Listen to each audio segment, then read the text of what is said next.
Asimov and Katerina. Dude, I want to talk about these guys. This this is the character I'm most excited about so far. I love what they do. Mm-hmm. I think this is like a super cool effect. I haven't seen anything like it. Okay. I guess I should say what they do. Yeah, so They're 6 hand size, 27 vitality. If E, remove 1 foundation in your discard pile from the game. Ready one of your foundations that shares a name with the removed foundation. And the second E is E, commit 1 foundation, name a card. Your punch or weapon attack gets +1 damage for each copy of the named card in your removed from game pile. Well, what's their symbols, Rob? Oh, their symbols are air, chaos, and order. I'm getting ahead of myself. Dude, you're just too excited. I get it. We get it. So that E, obviously it works with their foundation that we're going to talk about in a little bit. But the ability to get a second use out of anything, like the easy one that comes to mind is Surveyor as chaos. So you could form, pick up an attack, play the attack, and remove a Surveyor from your discard pile to ready that. This also doesn't say that it hasn't been ready this turn, which is like a big thing over like most ready abilities. That's nuts. Is that it has to be something that hasn't been readied yet. Mm-hmm. I think we'll have to sort of see what they have. We talked about refusing to let go. You might run a second copy of that, because if you see it, you can get multiple uses out of that in a turn that could be like pretty important. I think that there will be some cool synergies with that first ability. Mm-hmm. And then the second one is just something that's kind of interesting. Like I said, just something that we haven't seen using the discard pile removed from game in sort of creative ways. I definitely hope to see some more stuff like this, some kind of like experiments. Doing some new stuff. I think they're pretty exciting. What do you guys think? I think they're really good. The readying effect is awesome, because you could just ready anything that, multiple times in a turn. So, like you said, like if you have extra surveyors and you're pumping damage on low attacks all day, you're just getting extra damage or grabbing more attacks. Even defensively, you could ready defensive tech, like you said, too. Tim, your thoughts? I think they're really cool, and I think the fact that if you have multiple copies of a card in your opening hand and it's just a garbage hand and you have to mulligan it, you still get some benefit out of that. I think that's a nice little extra cool thing about their second enhance. I don't know. I think they'll be real interesting, and it'll be fun to see what they do. How well they do in competitive play. This is also the second character that is both female and male at a 9, and so are these guys. So that's kind of so they can both use Defenders of the Empire. Yeah, they can use both enhances, or enhance and response. Mm-hmm. Bloody Eye Rampage. Tim. Talk about their you want to do the foundation first? All right, go ahead, Tim. You want to do Bloody Eye Red Eye Capsule? So it's 2/5 plus 2 mid block. You can have up to 16 copies. So first card in the game that breaks that rule. The rule of 4 per deck, and that's something that you have.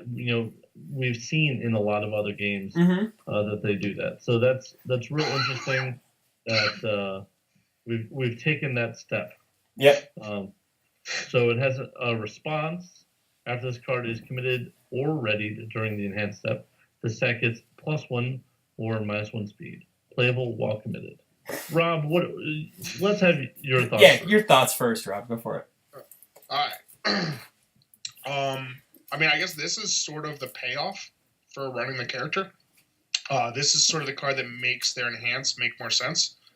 Is that they have this thing that, theoretically, I guess, they could get up to +16 damage. If you somehow removed every single copy and committed something, like you could be getting like +16 damage on any attack. Yeah. Wait, is it punch or weapon? It's punch or weapon. Yeah. But I think that R is pretty good. I like it. It reminds me a bit of Tough and Cool for Clark, where he had the foundations that had like all the statics, where if you committed them during an enhanced step, it would give damage or speed. So this is an R, which, that's nice. The less statics we have, the better. So you can commit it to pay like any cost. I know Order has a lot, like Dust Crusher, Hyper Bomb. And just given like some of those attacks, like that extra 1 speed is like pretty useful. Mhm. Then if you use their ability to ready it again, it'll give another speed. It also works defensively. If your opponent's running stun attacks and you commit these for that stun ability, you Yep. can like nuke the speed on their attack to make it easier to block. It's also really good with Power Stone. Sure. Yeah. Sure. I mean, it's only 1, but I know, but you just It you really named the helps. other 3, so you know. The other card that this works very nicely against, or suite of cards, I suppose, is Yamato Man cards. Like Samurai Roboto. Roboto, yeah. or even just Yamato Man himself. Or Yamato Man himself. Oh, you're going to ready my thing. Guess what? That +1 speed you were getting off of Samurai Roboto. I mean, cool. That's gone, and I have another ready foundation. So I think that's really cool. Where with the stun and the Samurai Roboto being not so good against these, I think that's pretty good. Now, you think like players who play these guys, if you see red eye capsules in your opening hand, does it matter what the rest of the cards are? Are you just going to pitch it? It depends on how many you have. If it's only 1, no. If it's 2, no. 3, maybe. Mm-hmm. I think it depends on the hand. Yeah. I don't think I would give like a hard rule. I mean, maybe if it's something like crazy where you have like 5, you might just be like, yeah. But I think if you start seeing like 4 or 5, you probably do it because you have you probably don't even have like a great build at that point. Yeah. But 3, I think that depends on what the rest of it is. Right. I think if it's 3 and then just stuff that isn't that useful, sure. But 2, it's really going to just depend. I mean, if it's 2 and a bunch of attacks, maybe. They're going to be a fantastic smite character.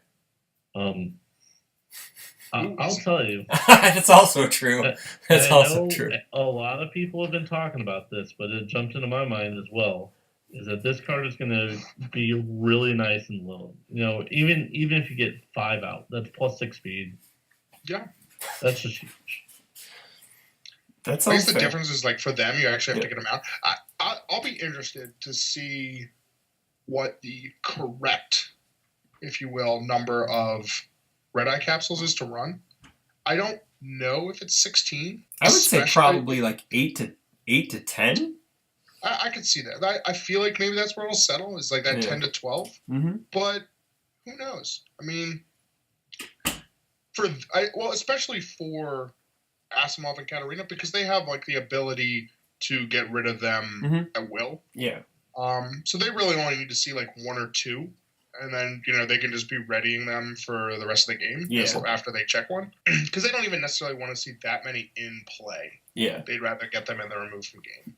But somebody like Lilith, I mean, you want to see as many as you can. Mm-hmm. Sort of do you really want that stun hate, all the +2 mid block to just try to build as many of them as you can? I don't know. All right. So let's move on to their first attack that was previewed, Bloody Eye Rampage. It's a 4 difficulty 3 check, +1 mid, 4 mid 4. Punch.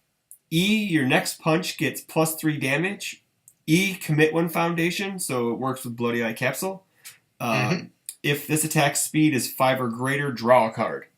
I saw this card and I immediately contacted Nathan Haffey and asked him if he was still alive, because he's getting Reese support out of this set. So this into Valiant Assault, pretty good. Yeah, you potentially could draw 3 cards in a turn. I mean, I guess. I don't know if you really want to waste that +3 damage on Valiant Assault. Oh no, I know, but that into Smite is amazing. I guess for Reese it's okay, just because for Reese, you can commit a red eye or something and get 3 speed on the Valiant Assault. Yeah. Yeah, I mean, it's important to note with that E, committing the foundation with the red eye capsule, because it's an R when it gets committed, it will gain that speed before the effect resolves. So just from the red eye capsule, you can give it that 5th speed that it needs to draw you that card. Yep. And you can see that was clearly the design. Oh, yeah.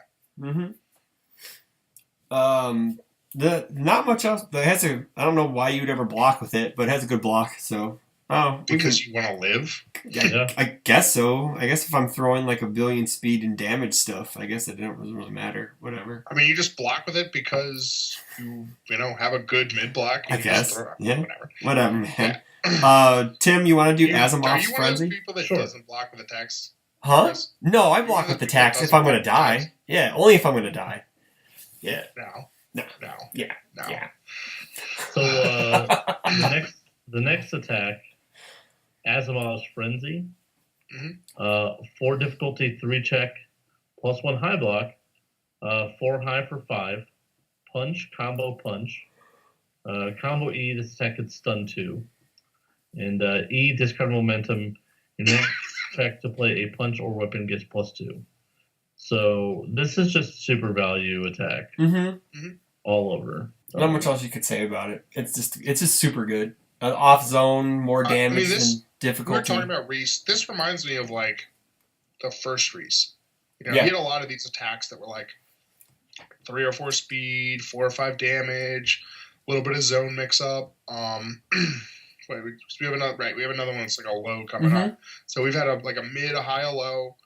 A great block. This is just like a solid card. Yeah, every time when we saw these cards, it got me really excited to play these guys because it's just the way their support is meshing with them really well. Like it's interacting with their character very well. It's kind of like the opposite of Faye. Yeah, exactly. Like Faye, you look at Faye and you're just like, I have a bunch of like 5 different attacks that like Gateway Fire lets me kind of loop any of them, but I don't really feel that. This, like, it's just anything, any punch into Frenzy. Then you get, like, that stun 2 that's helping, like, that one connect. It has the other ability, discard momentum. Your next check for a punch or weapon gets +2. So, like, that next one that you want to play is, if it's a 4 diff, it's Smite. on a 4 instead of a 6. If it's a 5 diff, it's on a 5 instead of a 7. Yep. Is Smite combo charge or is it combo punch? All of Ulrich's stuff is combo charge. Oh, okay, then. So maybe, I guess, meh. Yeah, Yarn Griper is combo charge. Okay, so I guess I could definitely see Balrog running this on Chaos. It has combo punch. It doesn't have the charge, but isn't most of his stuff combo punch anyway? I believe so. He can use his E twice on this. But yeah, I mean that combo E is better than a lot of the ones he has, and that this card make like the Crazy Buffalo like easier. Yeah. Instead of committing him. Yeah, it's fantastic. Rob, I'll do the last one. Sure. So Bloody Eye Rushdown. It's another punch attack, 4/3. This one's low. It's a 4 low for 4, and it has a +1 low block. So if you're keeping track, that means he has a +1 mid, +1 high, +1 low. Excuse me, Bay. Him. Yeah. He's the one that's doing all the attacking apparently. Maybe she's just the brains and he's just the brawn. Just worried about that baby. So 2 abilities E. Ready 1 foundation that has not been ready this combat phase. And a second E, this attack deals damage, commit one of your opponent's foundations. Just, I guess another one, just simple, ready some of that stuff. Works with the Bloody Capsule, kind of. This is just similar to their effect, readying something. This does have that stamp that it can't have been readied. Maybe you have like a decent commit foundation that you want to get free use out of. Maybe you checked a 3 and you had to commit something to pass it, and you want to ready that. This is a good poke. If it deals damage, you get to target commit something. I mean that's solid as well. So this is a pretty good opener, and like the low zone is solid. It's a good card. Here's a question for you guys. With these punches and everything else that's already in standard too, but with the addition of these punches to the attack pool, especially on Air and Chaos. When Neomax rotates, does this make an argument for punches Felicia? I don't think so. I think I've seen some builds of her that run basically like charge decks on Chaos, and I think that running Assassination Attempt, running Smite, running Yarn Griper, like sure, or even what's the other one? The one that you're trying to run, the Bison one. Oh, Nightmare Booster. Yeah. So, some of the Canadian guys have been building a deck with that, and I think that'll be better than punches. I think Felicia really wants, unless they have something that's got, like, a big, like, powerful or some way to do damage. I don't know if she really wants to hit you with, like, these, 4 damage. Yeah. And I think even her, like, she might be better off running, like, her own stuff. Like, the Delta Kick, Cat Spike, that kind of stuff. Rolling Uppercut's still a really good I card. still think Punches Felicia will be worse than other versions of Felicia. Would you run Rolling Uppercut in them? In them? Yeah. Maybe.